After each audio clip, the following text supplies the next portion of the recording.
Dans cette vidéo, j'accueille Agathe Marty, qui est illustratrice freelance. Elle a plus de 100 000 abonnés sur Instagram et elle a notamment développé son activité grâce à cette plateforme. Du coup, je me suis dit qu'il serait super intéressant de l'inviter sur la chaîne pour qu'elle partage son expérience et des conseils pour devenir illustrateur et illustratrice.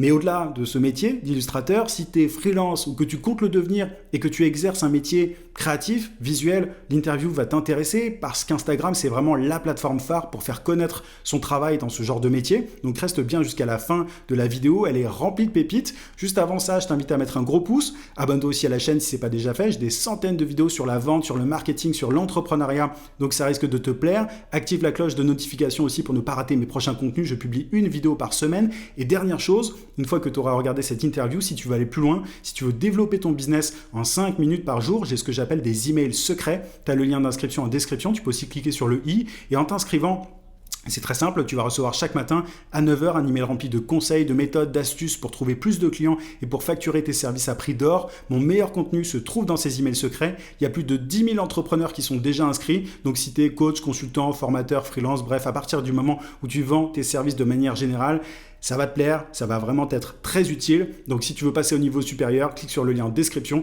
ou sur le i. Je te laisse avec l'interview. Salut Agathe, est-ce que tu peux commencer par te présenter s'il te plaît ?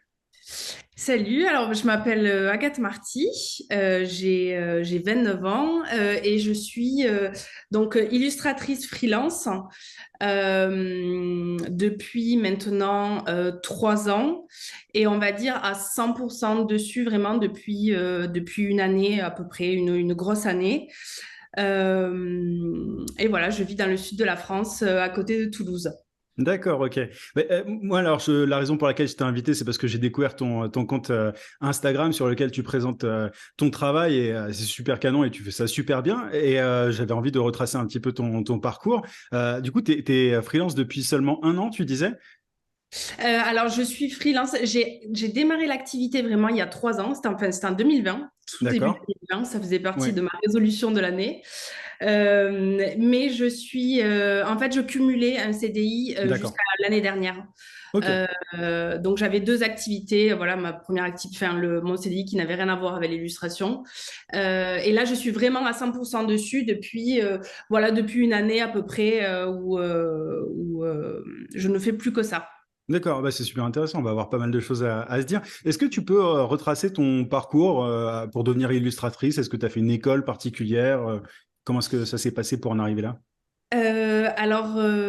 Aucune école ni formation en particulier dans le monde de l'illustration ou du graphisme.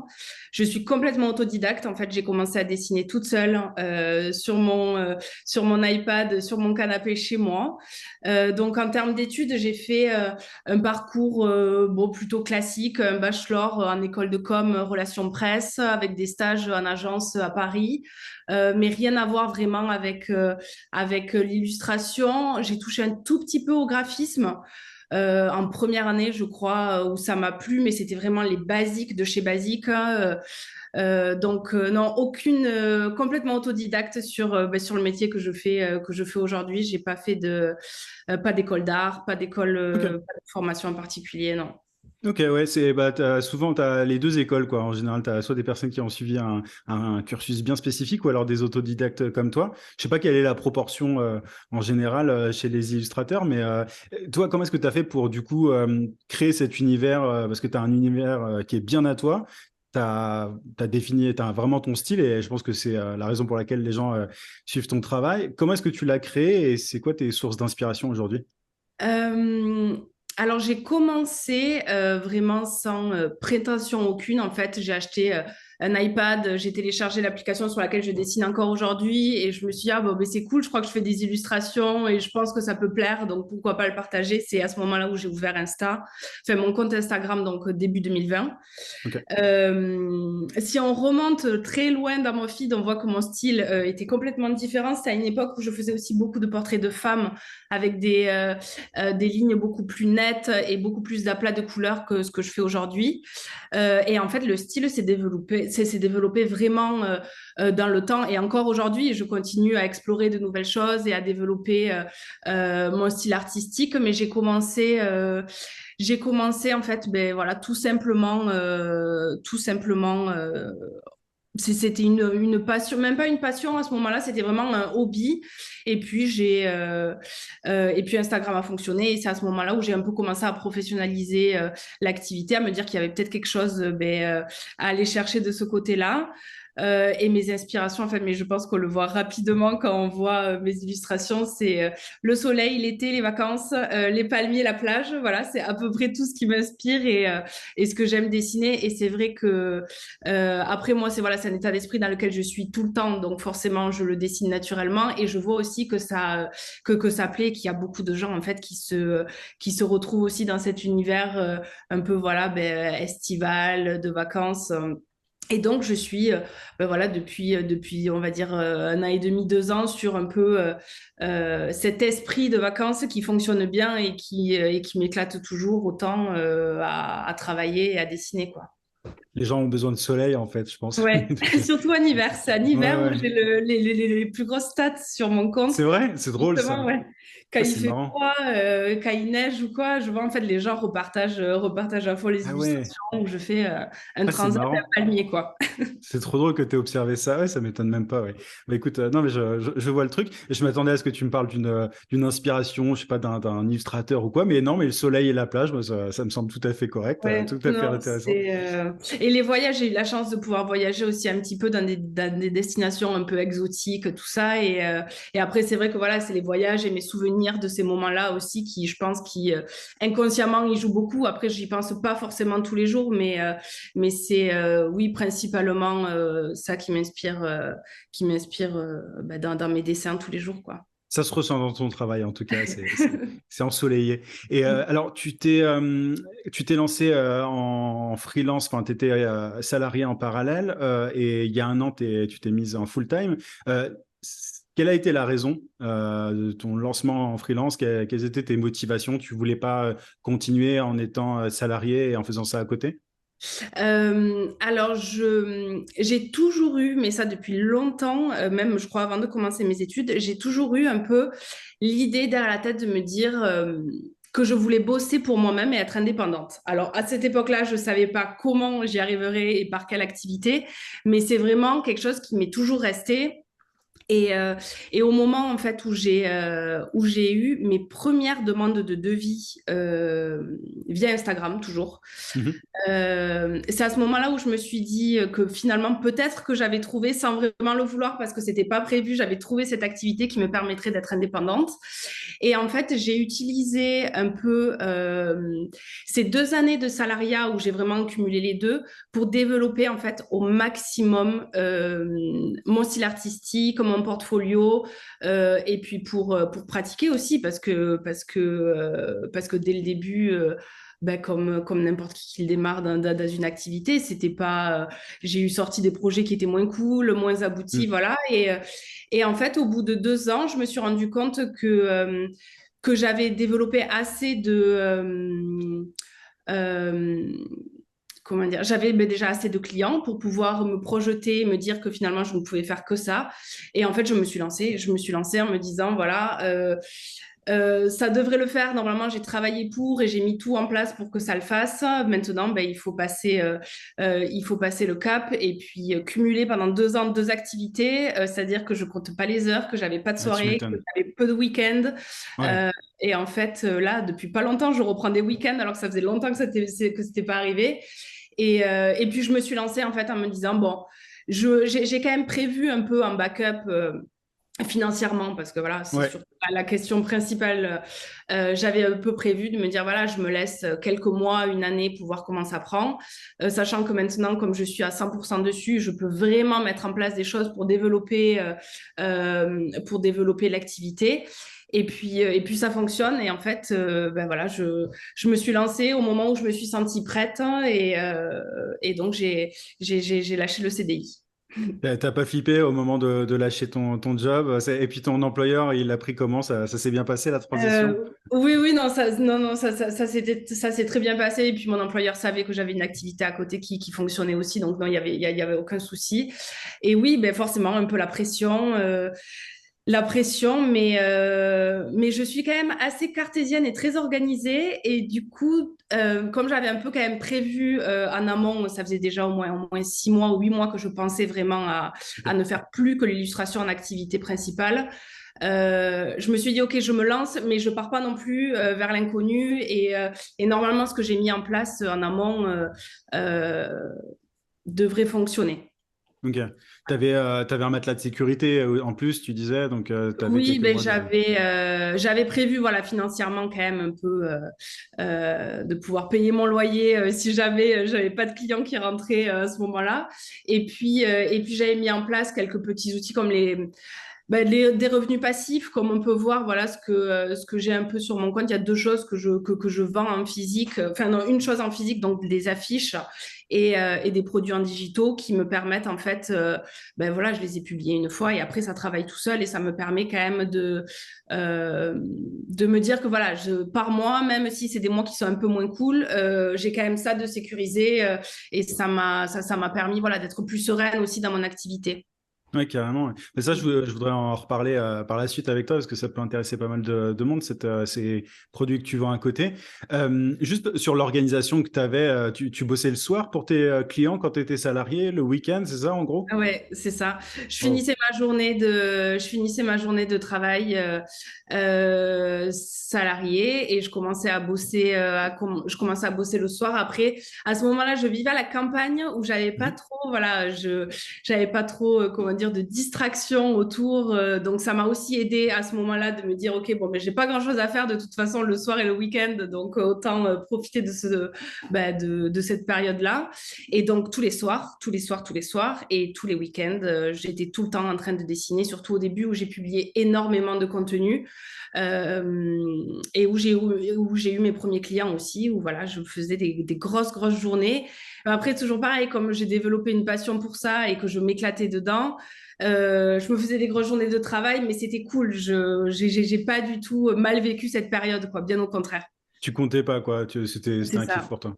Ouais, Ouais, carrément. et le compte Instagram, alors par rapport aux clients, tu disais que tu as réussi à les avoir grâce à ton compte Instagram. Le compte, tu l'as créé quand tu étais déjà salarié et tu l'as alimenté à côté de ton job, c'est ça? C'est ça. Je l'ai créé, pareil, tout début 2020.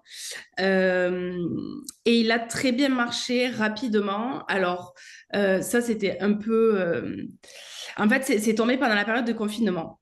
Ok. Et il faut savoir que voilà, à cette période, il y a eu beaucoup de comptes aussi qui ont explosé parce que les gens étaient beaucoup plus sur leur téléphone. Et Hmm. c'est vrai qu'il y a eu une histoire de timing aussi qui a fait Ouais. que je me suis lancée au bon moment, même si c'était pas volontaire. Mhm. Je me suis lancée au bon moment et en fait, pendant la première année, même je dirais pendant 1 an et demi, j'ai publié tous les jours. Ok. Tous les jours. Voilà, je devais peut-être sauter 1 ou 2 jours par-ci, par-là, mais j'ai publié tous les jours. Et en fait, comme je voyais des résultats immédiats sur le nombre de mes abonnés et l'engouement qu'il y avait voilà, pour les illustrations et rapidement les premières demandes de clients, en fait, je me suis dit, c'est une bonne technique à avoir dès le début où j'ai publié énormément et c'est à ce moment-là, vraiment dans la toute première année de mon activité où j'avais encore le job salarié à côté, où vraiment Instagram a très bien fonctionné et puis après, ça s'est enchaîné naturellement pour la suite, quoi. Ouais. Et qu'est-ce qui t'a poussé à te mettre sur Instagram et pas sur un autre réseau? Il y avait une raison? C'est un réseau que tu aimes Euh, particulièrement? Ça semblait logique? J'ai toujours été sur Instagram, j'aime beaucoup l'application, même moi quand je l'utilise en perso, c'est une application vraiment, c'est le réseau social où je suis le plus. Et naturellement, je me suis dit, voilà, Instagram, c'est quand même quelque chose de très visuel, où on repartage très facilement, voilà, les publications qu'on trouve simplement cool à l'œil, juste esthétique, où il n'y a pas forcément plus un message particulier derrière. Et c'est naturellement où je me suis dit, je vais créer ma page sur Insta. Après, quand TikTok est arrivé, je me suis dit, OK, je tente le truc. Et en fait, je me suis dit, OK, non, j'ai tellement pas le temps d'apprendre comment Ouais. monter des vidéos, faire un truc, c'est complètement Hmm. différent. Rien Donc, à j'ai voir, ouais. abandonné. Je me suis dit, c'est pas grave, je mets toute mon énergie et mon temps sur Instagram, mais ça fonctionne bien comme ça. Et voilà, c'est juste parce que j'apprécie cette application que je connais depuis longtemps et je commence à capter un peu les mécanismes quand même de l'algorithme tout le temps qui change et qui est très Ouais. chiant. Et du coup, j'arrive un peu à capter ça et je me dis, ça fonctionne bien pour l'instant, donc je reste, voilà. Ça a Ouais, été carrément. naturellement Instagram depuis le début. Ok. Et les premiers clients qui t'ont découverte via Instagram, comment est-ce que ça s'est passé exactement? T'as eu un jour quelqu'un qui t'a contacté en DM directement ou après avoir vu ton Ben, travail? c'est ça, c'était à l'époque où je publiais beaucoup de portraits de femmes. Et Mhm. en fait, j'ai eu mes premiers clients, ça a été des particuliers D'accord. qui voulaient simplement, en fait, qui m'envoyaient une photo de eux, leur couple, leur sœur, leur mère, leur enfant, voilà, peu Mhm. importe, et qui voulaient en fait que je la retravaille en illustration. Et en fait, ça a été vraiment mes premiers clients. Et pendant un moment, j'ai pris beaucoup de particuliers Mhm. jusqu'au moment où où j'ai eu mes premières demandes de devis vraiment pour des clients pros. Ok. Euh, et je me suis vite rendu compte que c'était la branche vers laquelle je me retrouvais le plus et que je trouvais la plus intéressante pour moi en fait pour travailler parce que j'avais beaucoup plus de liberté artistique sur les projets et c'était Mhm. pas juste recréer voilà une illustration à partir de quelque chose qui existait déjà. Mais mes Ouais. premiers clients c'est des particuliers, ouais. D'accord, ok. Donc tu te retrouves plus aujourd'hui dans les pros, quoi. Oui, et je fais quasiment plus que ça d'ailleurs. D'accord. Les particuliers, il m'arrive encore d'accepter des projets, mais je fais là essentiellement, c'est que pour des entreprises ou des marques. D'accord, ok. Et Voilà. tes publications sont en anglais. Quelle est la Oui. raison? Bah alors deux choses. La première, c'est que j'adore l'anglais. J'ai vécu Ok. 4 ans et demi en Australie, donc je me sens Ok. très à l'aise avec cette langue et je trouve. Alors bon, c'est pas plus facile pour moi de parler en anglais, mais il y a des tournures de phrases ou des expressions qui je trouve qui fonctionnent très bien en anglais. Et c'est surtout parce que j'ai regardé mes stats il y a pas longtemps. J'ai seulement, je crois, 15% des gens qui me suivent qui viennent de France. D'accord. En fait, la majorité des gens qui me suivent ne parlent pas français Mhm. euh, et donc potentiellement comprennent l'anglais ou sont anglophones. Donc, c'est pour ça que je publie en anglais. J'essaye de plus en plus quand même de traduire dans les stories, par exemple, de mettre un peu la traduction en français parce que je sais qu'il y a des personnes voilà, qui me suivent et qui ne comprennent pas forcément. Voilà, l'anglais, ben, depuis le début, ça a été comme ça. Et là, je garde. Et c'est vrai que du coup, et ça me permet aussi d'atteindre des clients à l'international. Bien sûr. Et Ouais. j'ai beaucoup de clients en ce moment, je ne sais pas pourquoi, mais beaucoup de clients qui arrivent d'Australie. Ok. Euh, voilà, donc ça me permet de toucher aussi ben voilà, des clients plus larges, quoi. Ça doit être l'attrait de la French Riviera, non? Je Ouais, sais c'est pas. ça, Comment est-ce que... exactement. Mais ça fait c'est- toujours rêver un peu ouais, la Ouais, French touch, quoi. ouais, toujours. Mais ouais, comment est-ce que t'expliques ça? Parce que du coup, t'as commencé à publier. Tu publies en français ou en anglais au départ? Dès le départ, t'as commencé à publier en anglais? Dès le départ, j'ai publié en anglais. Les seuls posts pour lesquels je fais les deux, et je commence toujours par l'anglais, c'est par exemple quand je partage sur des gros projets qui viennent de sortir ou des marques avec qui j'ai bossé, voilà, un produit qui sort, ça j'essaye, ou des concours, voilà, ce genre de choses. Ça, je le fais toujours un peu dans les deux langues. Mais D'accord. sinon, quand c'est du contenu comme ça, juste de l'illustration que je publie en général, c'est en anglais. Ouais, D'accord, depuis. ok. Ah, c'est intéressant. Et les clients pros qui viennent à toi, c'est quel type d'entreprise? Alors c'est très varié et c'est je trouve une partie du job d'illustratrice qui est vraiment cool, c'est que les illustrations, comme je travaille en digital, elles s'adaptent sur n'importe quel support. Donc ça peut être autant des marques bah, de fringues ou de vêtements, de maillots de bain, mais ça peut être aussi très bien des marques qui font plus euh, du linge de lit, du linge de table ou des objets ou simplement qui ont besoin de contenu pour leurs réseaux sociaux. Ben, je pense par exemple, en ce moment, je collabore avec le Club Med, Mhm. avec qui on ne fait que du contenu pour leurs réseaux sociaux. Donc c'est Ok. vraiment très varié. Mais c'est vrai que j'ai tendance à préférer les marques qui sont dans le textile parce que Mhm. je trouve que la dimension, en fait, entre le moment où je dessine sur ma tablette et le moment où je vois l'illustration prendre vie sur un tissu, je trouve que c'est très valorisant et j'adore vraiment un peu cette transition entre vraiment les deux domaines. Je publie pas mal je communique beaucoup sur mes collaborations avec des marques dans le textile en général et c'est surtout ouais, des marques de fringues, de vêtements, hommes, femmes ou enfants qui me Ok. contactent en ce moment. Ok, donc c'est des marques en direct. Tu as beaucoup d'agences dans le lot qui te contactent ou c'est vraiment principalement des boîtes en direct comme ça? En général, c'est les boîtes en direct. Ok. J'ai eu peut-être deux, trois fois où j'ai bossé sur des projets où j'avais vraiment une agence qui faisait un peu, voilà, qui était entre moi et le client. Mais en général, ils ont des équipes en interne, en fait, qui s'occupent de trouver des prestataires et en général, je traite avec eux directement, ouais. Ok, super, ouais, donc t'as pas la petite commission qui est sucrée Non, par l'agence à non. côté, quoi. Ouais, c'est cool, c'est cool. Et en tant qu'illustratrice, tu proposes différents services, tu as du pattern design, des visuels pour les réseaux, t'en parlais. Qu'est-ce que te demandent le plus tes clients? Il y a des trucs un peu plus récurrents que d'autres ou pas? Alors, ben, en ce moment, c'est le motif, surtout parce que c'est quelque chose que j'ai développé depuis maintenant, on va dire, allez, une grosse année et que j'adore faire. Donc, c'est vrai que je publie plus de motifs et de patterns, en fait, moi, pour ma propre communication sur les réseaux. Donc, du coup, bon, ben, forcément, c'est les marques de textiles qui me repèrent grâce à ça. Euh, donc en ce moment, je dirais oui, ça fait beaucoup. J'ai beaucoup de collections de fringues qui vont sortir là cette année, et c'est dans ce domaine-là où je voulais euh, où- enfin, c'est ce domaine-là que je voulais développer, notamment. Je sais pas, sur mon compte, je fais beaucoup de mock-up avec des chemises où je mets mes motifs. En fait, c'est des Oui. choses qui n'existent pas, c'est du montage Photoshop. Mhm. Mais du coup, ça permet aux marques en fait de se projeter pour bosser avec moi sur un motif pour une collection en général. Et c'est vrai que ça fonctionne. En ce moment, voilà, beaucoup de marques dans la mode. D'accord, ok. Ouais, Ouais. la prochaine étape, c'est de lancer ta propre marque, non? Ouais, mais ça fait longtemps que j'y pense. Ça fait longtemps que j'y pense.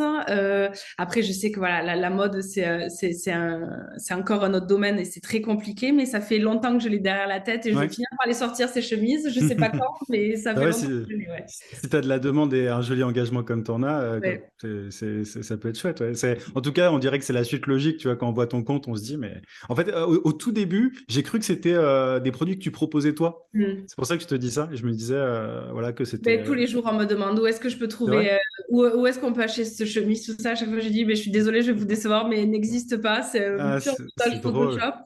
Ouais. Donc, ouais, non, si, j'ai eu beaucoup de demandes sur ça et depuis que je publie notamment ces mock-ups, que j'ai des marques très intéressantes avec qui j'adore travailler, qui me contactent pour vraiment des projets exactement dans le domaine que j'aime, donc des collections, développement de motifs pour le textile, quoi. Ouais, c'est cool. Mais Mm. en tout cas, la demande est là, quoi. Il ne tient qu'à toi, c'est Ouais, ça, de lancer le truc. Hein. c'est C'est ça. chouette. C'est marrant d'avoir lancé ton compte Instagram un peu comme ça, enfin assez naturellement, et de voir que les choses se déroulent aussi bien. C'est trop cool parce que c'est pas toujours le cas. Et sur Instagram, est-ce que tu as eu tu vois, un déclic, enfin un post qui a vraiment explosé du jour au lendemain, plus que les autres, enfin vraiment un truc qui t'a permis de gagner beaucoup d'abonnés en un coup, ou ça a vraiment été progressif, parce qu'aujourd'hui, tu as plus de 100 000 abonnés au moment où on parle sur Instagram, ça a été une croissance continue ou est-ce qu'il y a eu des pics et des...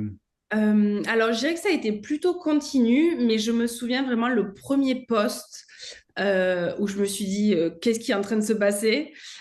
C'était il y a 2 ans, c'était pour la Journée internationale des droits de la femme, où j'avais fait une publication. En fait, c'est à l'époque où je publiais beaucoup de portraits de femmes et où j'avais fait une publication où je crois qu'il y avait une dizaine ou 11 femmes différentes dessinées sur une seule et même illustration. Et avec rien, juste une légende en disant que la journée internationale des droits de la femme, c'est tous les jours. Vraiment aucun texte, juste l'illustration. Et en fait, elle a été repartagée énormément, énormément, énormément ce jour-là. Et en fait, j'ai eu le compteur des likes qui a explosé parce qu'à l'époque, je crois que là, elle est à 20 000 likes, quelque chose comme ça. Mais à l'époque, j'avais pas autant d'abonnés. Donc, c'était Hmm. énorme la différence vraiment entre mon nombre d'abonnés et l'engouement qu'il y avait sur cette illustration. Et c'est une illustration qui m'a donné beaucoup de visibilité, alors que bon, mais c'était pas l'objectif. J'avais juste envie, voilà, de partager sur un sujet qui me tenait à cœur. Et voilà, il y a eu deux, trois posts après comme ça qui ont bien fonctionné et qui ont été bien partagés. Mais vraiment, cette publication-là, ça a été vraiment la première fois où je me suis dit, waouh, il se passe un truc qui n'était pas prévu, mais tant mieux. Ouais. Et ça a été, ouais, ça a été le premier post qui a très, très, très bien fonctionné. D'accord, ok. Et est-ce qu'aujourd'hui, tu as une organisation spécifique? Parce qu'il me semble que tu es toute seule ou alors est-ce que tu te fais aider? Tu as un assistant peut-être ou pas du Non, tout? je Non. suis toute seule, j'ai toutes les Ok. casquettes, donc ouais, c'est d'ailleurs mon objectif là de cette année ou peut-être l'année prochaine de pouvoir avoir quelqu'un qui m'aide, ne serait-ce que pour l'administratif, parce que Mhm. là, ça devient, euh, Ouais. voilà, ça me prend beaucoup de temps sur mon temps de création Ouais. maintenant, mais non, je suis toute seule. Ok, d'accord. Et Encore. alors, comment est-ce que tu fais pour t'organiser, pour publier sur Instagram comme ça autant?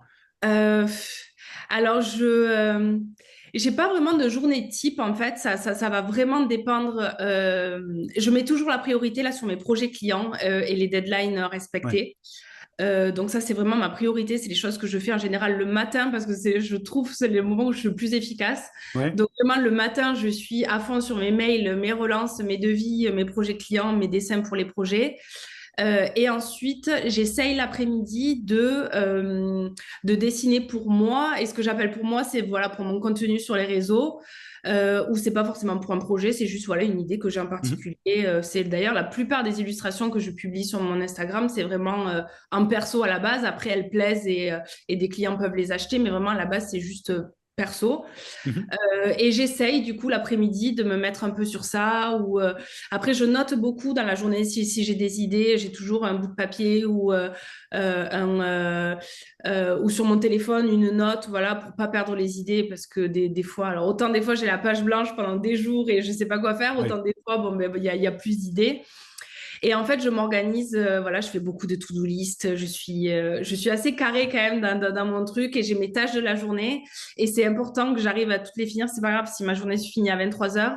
Euh, il faut que j'accomplisse mes tâches dans la journée. Donc, je m'organise comme ça et ça fonctionne bien. Après, c'est juste que c'est beaucoup d'administratif finalement. Ouais. Pour un métier créatif, en fait, c'est beaucoup, beaucoup de temps passé sur l'ordinateur. Ouais, ouais, bah, ça je comprends. Non, Ouais. mais c'est dans ces cas-là, moi j'avais eu ça aussi. Bah, je crois que c'était pendant le confinement. C'est à partir de ce moment-là que j'ai Ouais. pris la décision de me faire aider par quelqu'un en fait. Et j'ai une Ouais. assistante aujourd'hui qui m'aide sur tout ça. Et ouais, ça peut changer la vie hein, quand on a un métier très créatif. Donc je pense Oui, c'est que ça. Je cherche enfin non, je cherche pas activement, mais je vais bientôt me mettre vraiment à la recherche en me disant, OK, il me faut vraiment quelqu'un qui me seconde sur ce genre, voilà, ne serait-ce que sur l'administratif et toute la partie en amont avec le client qui prend du temps aussi, ne serait-ce que ouais, le bien devis, sûr. tout ça, pour me laisser plus de temps aussi pour créer et créer plus de contenu, quoi. Ouais, carrément. Ouais, je pourrais te recommander des gens sans aucun souci par Ah bah, rapport à avec ça en tout cas. plaisir. Est-ce que tu as une anecdote drôle ou étonnante qui t'est arrivée à cause de ton contenu sur Instagram? Je sais pas, un message chelou. Enfin, parce que moi, j'en reçois souvent des messages privés chelous parfois sur les réseaux. Est-ce que tu as des trucs un peu étonnants ou une anecdote étonnante qui t'est arrivée avec Instagram ou... Euh, Alors, étonnante, je sais pas, mais en fait, c'était au début de l'année, je crois, je publie sans faire esprit une story sur mon compte pro qui était destinée à mon compte perso, Ok. comme je suis tout le temps en train de jongler entre les deux. Ah bah Et oui. en fait, je me rends compte que bon, c'était rien, je sais plus ce que je faisais, je devais dire ce que j'avais mangé à midi. Et je me rends compte que un contenu qui n'a rien à voir avec mon métier, l'illustration, en Mhm. fait, énormément d'engagement, Ah plein ouais? de réactions D'accord. dans mes stories, machin. Et je me suis dit, en fait, je crois que les gens, ça pourrait potentiellement les intéresser s'ils envoyaient un peu plus sur ma vie, parce que c'est vrai que je me Mhm. montre très peu au début, pas du tout, et là, j'essaye un petit peu plus. Ouais. Et en fait, dès le lendemain, je me suis dit, bon, mais ok, je vais faire une journée où je vais un peu documenter voilà, comment se passe ma journée type en tant qu'illustratrice chez moi, où j'ai toutes les casquettes. Et donc, j'ai fait sur mon compte pro cette journée en story où je publie en fait ben, à quoi ressemblait ma journée. Et je me suis vite rendu compte que c'était pas du tout intéressant à regarder parce que je pouvais pas parler euh, Ah de projets sur lesquels j'étais en train de bosser parce que c'était ouais. pas sorti. Ouf. Ouais. Je me rendais compte qu'en fait, je suis toute la journée en train de répondre à des mails à mon ordi en train de taper ou alors à étendre mon linge et faire ma lessive. Et en fait, je me suis dit, bon, mais c'est pas grave, quitte à partir dedans, je vais tout publier. Donc, je me suis filmée en train de faire ma lessive, de me faire à manger. Et en fait, ça a plu. Les gens m'ont dit, bon, mais c'est drôle, au moins, on voit vraiment un peu le derrière, enfin, le behind the scene, quoi, de la vie de créatrice et d'artiste, voilà, sur les réseaux. Et je n'ai absolument rien publié sur l'illustration et ça a fonctionné et il y a eu un engagement de fou. Je me suis dit, bon, ben voilà, rien à voir avec mon métier, mais pourtant, bon, ben ça a fonctionné. Et ça a été une fois où je me suis dit, des fois, il ne faut pas chercher à comprendre, faire un truc un peu plus à l'arrache, moins travaillé, moins prévu et ça Ouais. fonctionne aussi bien, quoi. Naturel en fait, parce que les gens ils C'est ça. s'attachent, j'imagine, un peu à toi d'une certaine manière, puisque c'est ton Ça. style personnel. Donc en fait, derrière, ils se disent qui est la personne derrière. Et du coup, Ouais. ça te fait des posts un peu plus faciles à faire, non? Exactement, c'était beaucoup plus facile, c'était beaucoup plus spontané et au final ben, je me suis rendu compte que c'était aussi ben, du contenu qui pouvait fonctionner. Alors, je vais pas montrer ma tête tous les jours en disant ce que je fais, voilà, mais je me suis dit, bon, bah, à l'occasion, je le referai parce que ça a fonctionné. Ça m'a permis aussi de partager avec la communauté des gens qui m'avaient pas forcément écrit, mais qui me suivaient depuis longtemps. Et en fait, ça a été une super journée où je me suis marrée toute seule chez moi à répondre à mes DM de gens qui me disaient, bon, mais ça fait plaisir de voir ta tête et de voir que en fait, as des journées tout à fait normales. Hein. Et finalement, c'était une bonne expérience alors que ça partait d'un truc vraiment que j'aurais jamais pensé publier sur mon compte pro, quoi. En fait, ça développe ta marque personnelle. Aujourd'hui, il y a une espèce Ah, de frontière enfin, qui n'existe quasiment plus entre qui tu es toi et ce que tu proposes en tant qu'illustratrice, quoi. c'est Les gens ça. veulent voir les deux côtés, quoi. C'est Mm. intéressant. Est-ce que tu as observé des différences sur Instagram entre le moment où tu t'es lancé et maintenant au niveau de l'algorithme ou ce genre de choses? Ben ça, je ne saurais pas trop dire parce que, comme je te disais, je me suis lancée pendant le confinement. Donc, je pense que Ouais. c'était vraiment une période particulière pour tout le monde sur les réseaux et où il y a eu beaucoup plus d'engagement et de personnes connectées que normalement. Euh, ensuite, après, je me tiens informée, je me renseigne toujours sur les nouvelles, enfin, les nouveaux processus, comment publier sur Instagram pour être Ouais. voilà, toujours visible, ne pas perdre voilà, l'engouement de la communauté, tout ça. Donc, j'essaye quand même de me tenir informée, de mettre en place plein d'outils voilà, pour que ça fonctionne toujours. Donc non, la première année, j'ai mon Instagram voilà, qui a vraiment explosé.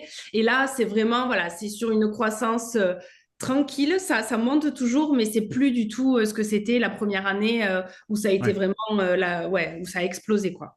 Ouais. Tu utilises aujourd'hui des outils de programmation où tu programmes peut-être directement sur Insta ou est-ce que tu postes en live comme ça à la volée ou... Je poste en live. Après, je sais que j'ai ma petite routine. Je sais que je poste que le soir à partir de 18 h, ce genre de choses. J'utilise une seule application, mais c'est même pas une application de programmation, je crois, ça s'appelle Preview et c'est juste une application qui me permet de visualiser en fait mon feed D'accord. en fonction ben, du contenu que j'ai à poster ou qui est prêt à être posté. Et en fait, j'organise un peu mes publications en fonction de ce que je trouve esthétique à l'œil.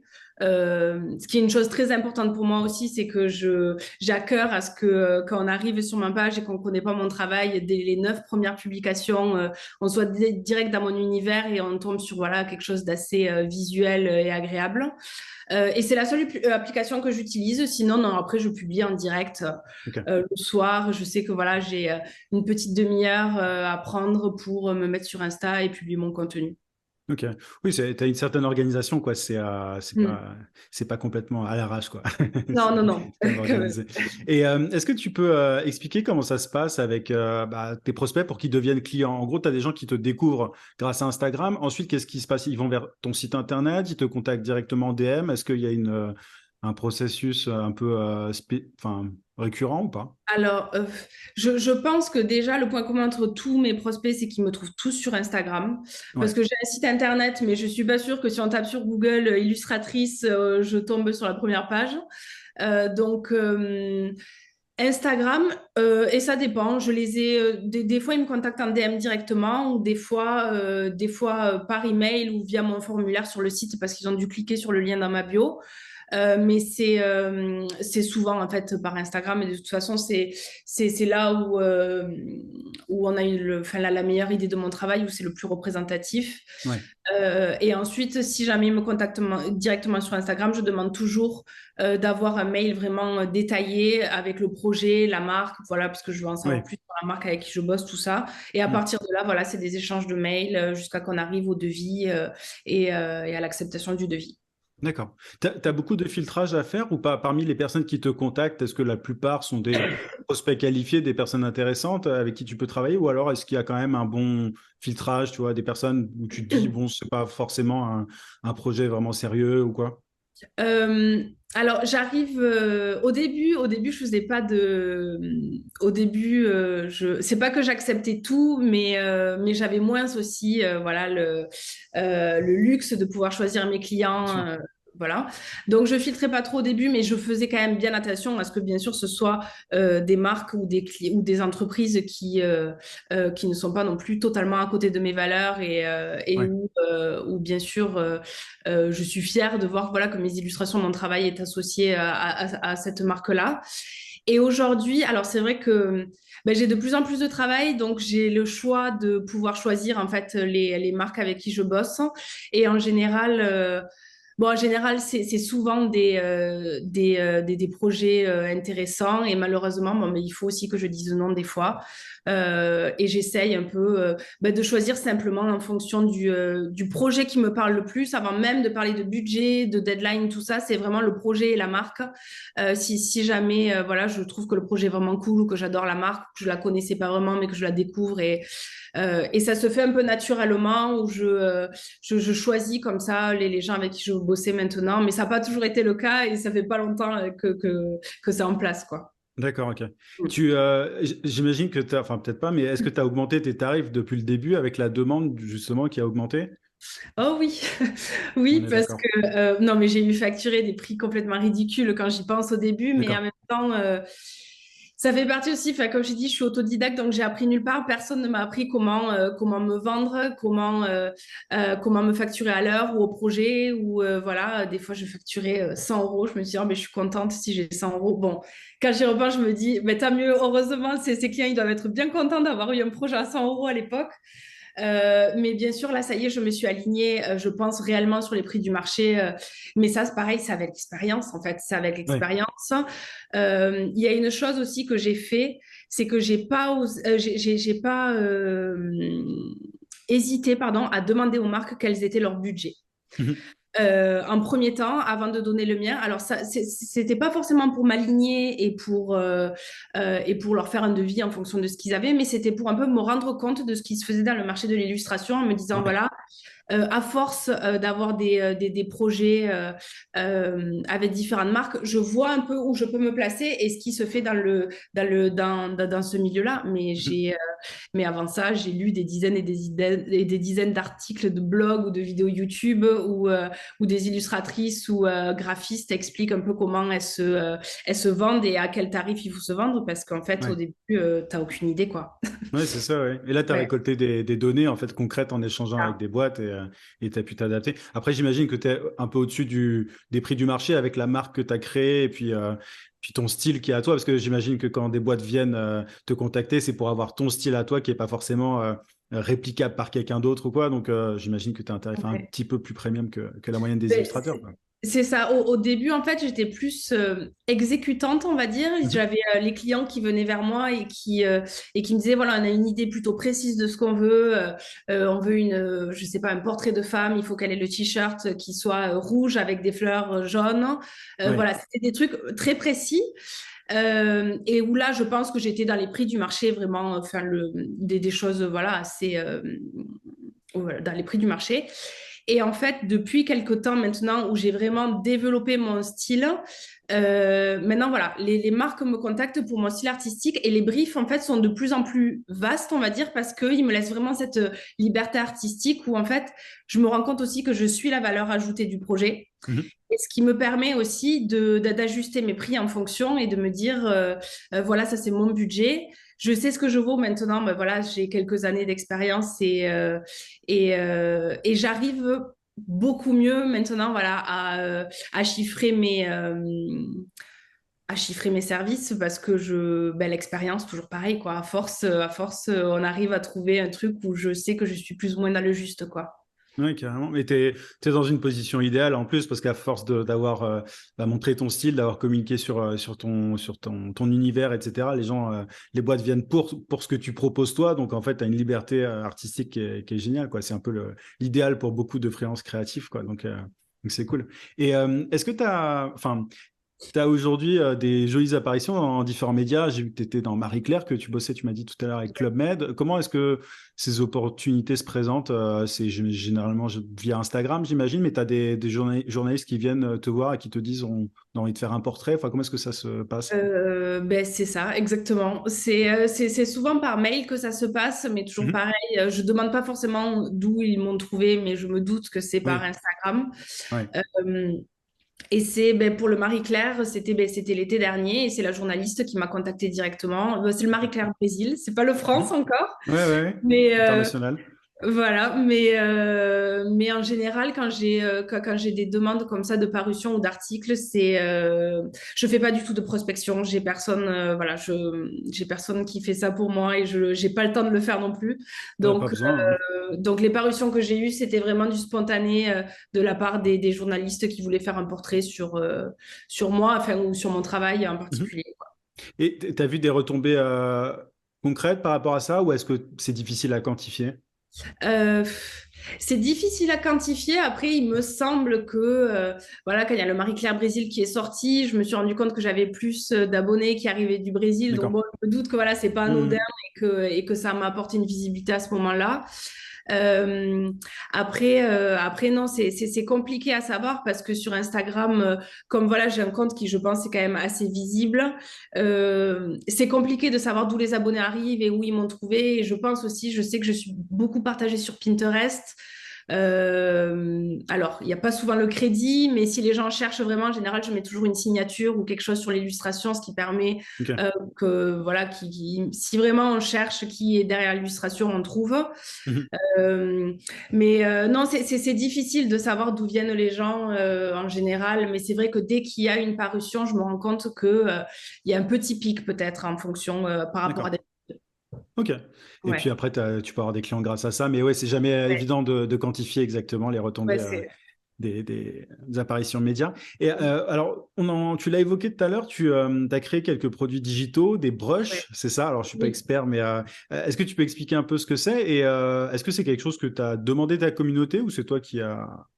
Alors en fait, les brushes, ce sont des pinceaux digitaux en fait que j'utilise sur l'application avec laquelle je dessine, qui s'appelle Mhm. Procreate.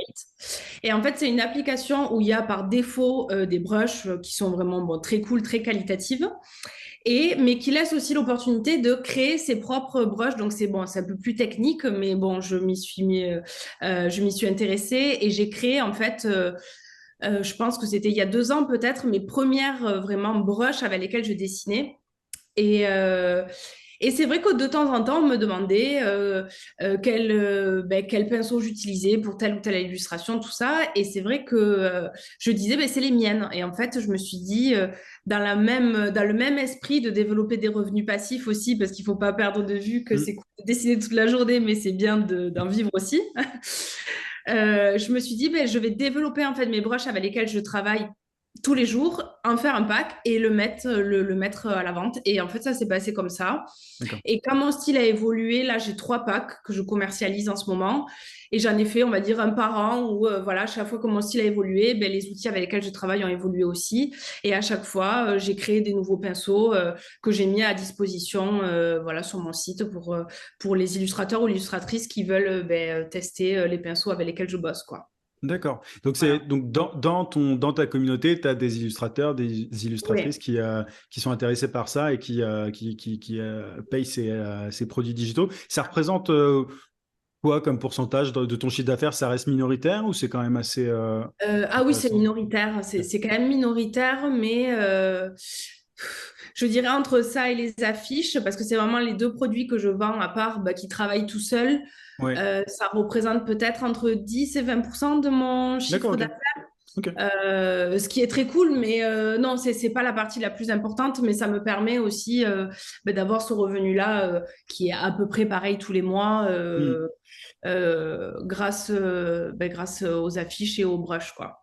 Ouais, carrément. Et quand tu dis les affiches, c'est les illustrations encadrées, c'est ça? Parce que j'ai vu que tu avais C'est ça. une boutique. Ok. Ouais.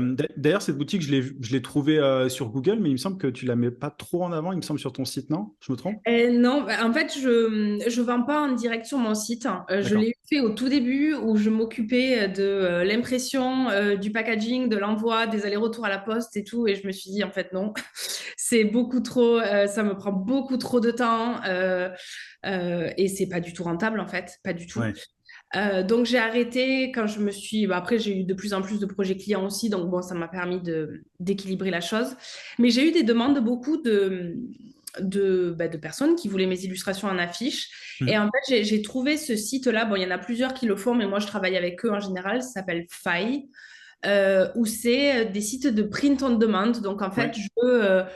je télécharge mes illustrations sur leur site et c'est eux qui s'occupent de tout, La de livraison et tout. l'envoi, de Mhm. la livraison, du SAV, du retour client. Vraiment, ils s'occupent de tout et moi, je touche une commission sur les ventes. Ouais. Et je trouvais que l'un dans l'autre, c'était une solution qui était cool parce que moi, j'ai rien à faire et ça me permet d'avoir un petit revenu à Bien côté sûr. grâce à ça.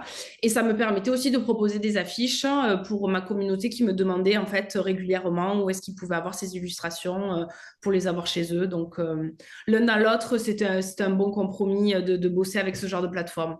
Ouais, non, carrément. Et en gros, tu as les services principalement pour des pros et puis pour les particuliers qui aiment bien ton travail ou qui aiment bien ton style, tu as les produits digitaux et C'est les ça, illustrations encadrées, quoi. Ok, non, c'est cool. Et exactement.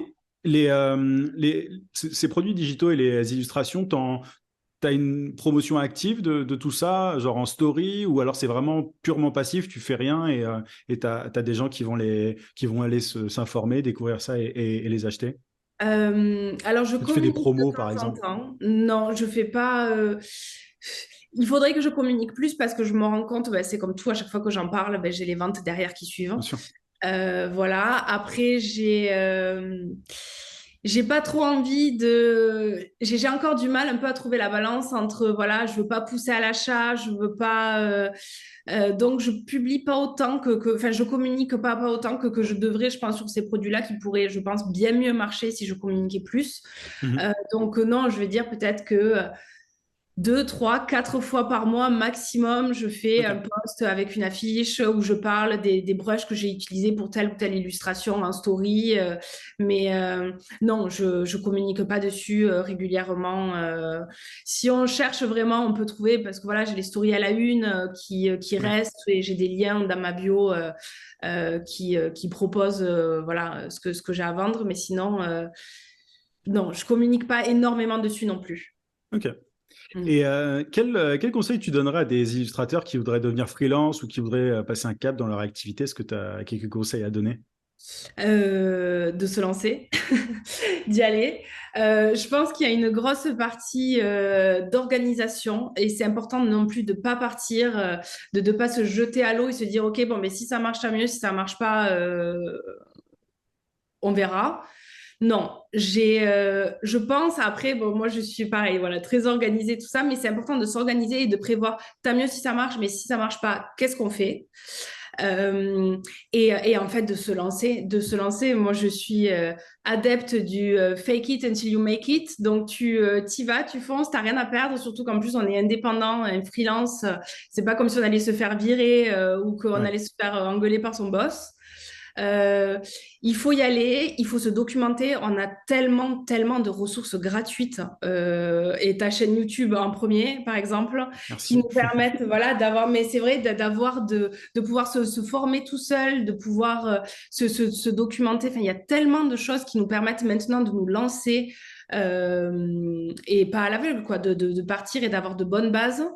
Que voilà, il faut y aller, il faut se documenter, se préparer un peu, voilà, à la réussite ou à l'échec et de regarder un peu ce qui se fait à droite à gauche. Il n'y a pas de mal à aller voir d'autres, dans mon cas, d'aller voir d'autres artistes ou illustratrices qui fonctionnent très bien, qu'est-ce qu'elles ont mis en place, pourquoi ça fonctionne, ce qu'elles font. Voilà, de rester curieux toujours et de voir un peu ce qui se passe, mais d'y aller. Et puis, et c'est pas grave, et si ça fonctionne pas, ben, c'était une expérience, et puis on tente autre chose jusqu'à que ça fonctionne, et puis ça finira par marcher.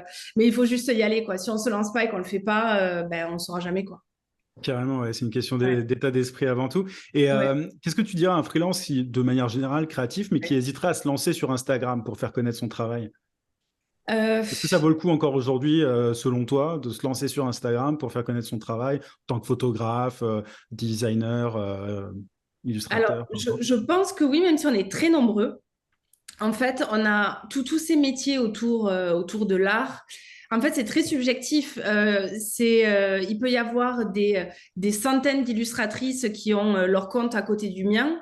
Mais en fait, comme ça reste une pratique artistique, j'ai mon style, elle a son style. Et en fait, on n'est pas en compétition. On n'est pas en compétition parce que le client, il va chercher tel ou tel esprit ou style artistique. Et en fait, il y a de la place pour tout le monde dans ces métiers-là. C'est important de créer vraiment et de travailler sur sa patte et un peu son univers artistique pour apprendre à se démarquer. Mais il y a de la place pour tout le monde. Alors oui, il y a du monde, mais en fait, on n'est pas en compétition. Et Instagram, je pense, après, bon, moi, ça fonctionnait pour moi et c'est le seul réseau sur lequel je suis, donc je ne peux que le vendre. Mais, euh, mais ça reste un réseau où il y a beaucoup de monde, où ça fonctionne bien, il y a beaucoup de partage. Voilà, après, je dis pas, il faut être régulier, il y a beaucoup de travail derrière. C'est un job vraiment à part entière de développer Instagram. Donc voilà, il y a beaucoup de travail derrière. Mais ça fonctionne bien encore. Et puis, si Instagram, après, je comprends hein, que les réseaux sociaux ne plaisent pas à tout le monde et que tout le monde ne s'y retrouve pas aussi. Il y a d'autres choses à mettre en place. Ben, ne serait-ce que d'avoir un beau site internet avec un beau portfolio, c'est déjà énorme. Voilà. Et puis, par exemple, ben, faire de la prospection, chose que je fais pas trop, j'ai la chance en tout cas de pas faire pour l'instant, mais il y a plein d'outils à mettre en place si vraiment les réseaux sociaux, c'est pas quelque chose, un domaine, enfin, comment dire, euh, voilà, si c'est pas, Truc que tu si ça apprécies, quoi. correspond pas, voilà, Ouais. exactement. Il y a d'autres façons, mais voilà. Ça fonctionne encore très bien et surtout dans les métiers artistiques, il faut y aller, il y a de la place pour tout le monde et franchement, tant mieux, plus il y a de contenu artistique et plus c'est inspirant en plus. Donc, ouais, non, Instagram fonctionne bien pour ce domaine-là, je trouve, d'activité. Ouais, à partir du moment où tu as un métier visuel, en fait, ça permet de C'est montrer ça. concrètement ce que tu sais faire. Après, je trouve qu'en plus, ton parcours montre une chose, c'est que ce qui est important, c'est de publier, pas forcément pour se faire connaître à tout prix, mais aussi parce qu'on aime ça, parce qu'on aime présenter son travail, parce qu'on a envie de le faire connaître et sans forcément être obsédé par la finalité. Toi, tu as eu, alors il y a une question de timing, mais aussi de régularité, tu as un style qui Ouais. plaît, qui est un joli travail, etc. Tout ça fait que tu as du succès sur la plateforme, mais c'est vrai que à la base, il me semble, enfin dis-moi si je me trompe, mais que tu t'es pas dit je vais publier sur Instagram pour devenir une superstar dans mon domaine, dans ma niche, tu vois, enfin Non, non. juste pour faire connaître ton travail, quoi. Exactement. Mais en fait, ça a commencé comme ça. Je publiais juste pour partager Mm. vraiment. Ouais, Pour partager aux gens. Après, c'est vrai que ça a évolué et d'autant plus maintenant où c'est vraiment mon activité à 100%, il faut que je gagne ma vie avec, où j'ai développé un peu comment dire, l'œil plus commercial que j'ai envers mon travail, où quand même maintenant je me pose la question à me dire, OK, je vais publier ça, mais est-ce qu'il y a un potentiel commercial? Est-ce qu'une marque peut se retrouver derrière cette illustration ou ce motif, tout ça? Mais dès le début, c'était du publier de l'illustration pour publier de l'illustration. Il n'y avait ouais, pas forcément d'objectif derrière. Et ouais. ça l'est toujours. Mais voilà, après, voilà, mon activité a évolué Mm. et c'est important de ne pas mettre de côté cet aspect commercial aussi qu'on doit Ouais, bien avoir. sûr. Euh, mais, euh, mais ouais, non, Instagram, ça fonctionne très bien et publier du contenu esthétique, en général, ça plaît. Mm. Donc, Quand on fait un bon travail, en tout cas. Et est-ce qu'il y a des outils ou des sites, alors tu as parlé de Procreate tout à l'heure, mais des outils ou des sites que tu utilises au quotidien qui te sont utiles dans ta création de contenu ou ton travail de manière générale que tu recommanderais? alors, pour mon contenu sur les réseaux, rien comme j'ai dit tout à l'heure, mon Ouais, application Preview où juste je mets ce que je vais publier, ce qui est prêt à publier. Et après, sinon, Procreate. la Ouais, majorité, enfin, c'est vraiment la majorité du temps que je passe. Et ok, après, la suite Adobe. ok. Photoshop, Illustrator, très classique, mais voilà, c'est pour, je pense, à la colorisation, pour des choses un peu plus techniques qui sont pas possibles de faire sur Procreate. Mais en général, Procreate, vraiment, c'est une application qui est ultra complète, hein, et très intuitive et qui est, enfin, pour démarrer ou pour même être pro dans l'illustration, est carrément adapté, quoi. Ok, ok, Mm. cool. Ça va en aider plus d'un. Et Mm. alors, est-ce qu'on a oublié quelque chose d'important que tu voudrais aborder ou on Euh, a tout dit, Ben ou non, je presque? pense qu'on a tout dit, mais non, non, mais il faut se lancer, c'est important. Ça peut faire flipper de partir en freelance et de se dire que voilà, on ne dépend plus que de soi pour gagner sa vie et payer son loyer. Mais il faut y aller, il faut tester des trucs, il faut rester curieux, il faut se documenter et travailler. Il n'y a pas de secret, hein, c'est pas un scoop pour personne, Clairement. mais voilà, il faut y passer du temps. Et puis en général, ce qui est cool aussi dans ces métiers artistiques, c'est que c'est souvent des passions et que finalement, bon, mais tu te fais des grosses journées de travail, mais est-ce que tu la sens passer comme si tu étais Ouais. voilà, un job un peu plus alimentaire ou voilà, il faut se lancer et c'est cool, ça vaut le coup. Carrément. Ouais. Bah, écoute, merci pour ces conseils et pour tout ça. Je pense que ça va en aider plus d'un. Donc, merci encore d'avoir accepté mon invitation. Pour les personnes qui veulent te contacter pour bénéficier de tes services ou voir ce que tu fais de manière générale, je les renvoie vers Instagram, j'imagine. Je mettrai le lien en description. Mais est-ce qu'il y a d'autres liens vers lesquels ils devraient aller? Instagram, je suis tous les Ouais. jours très active, je réponds à tout le monde et puis et j'y publie presque tous les jours et c'est là où on voit le plus voilà ce qui est le plus représentatif de mon travail. Et sinon, ben, sur mon site, il y a mon adresse email pour Ok. m'envoyer des mails ou voir les projets sur lesquels j'ai bossé avant. Voilà, mais Instagram Ça marche. tous les jours. Et il y a le lien de ton site internet dans ta bio aussi. Donc, Ok, je ouais, mettrai c'est tout ça. ça, je mettrai tout ça en description pour ceux qui veulent découvrir ton travail ou faire appel à toi de manière générale. En tout cas, bravo pour ce que tu fais. C'est vraiment très cool. Et puis, c'est pro. C'était un plaisir Merci. d'échanger avec toi, en tout cas. Et bien pareil, c'était cool, merci beaucoup. À la prochaine. Salut. Salut. Merci à toi d'avoir suivi cette interview jusqu'au bout. Si elle t'a été utile, si tu veux soutenir mon travail, n'hésite pas à mettre un gros pouce. Abonne-toi aussi à la chaîne si ce n'est pas déjà fait. J'ai des centaines de vidéos qui peuvent être très utiles. Et enfin, si tu veux développer ton business en 5 minutes par jour, je te rappelle que tu peux t'inscrire à mes emails secrets en cliquant sur le lien en description ou sur le i. C'est pour les consultants, coachs, formateurs, freelance, bref, pour tous les prestataires de services qui veulent passer au niveau supérieur. Donc encore une fois, clique sur le lien en description ou sur le i. Je te dis à très vite.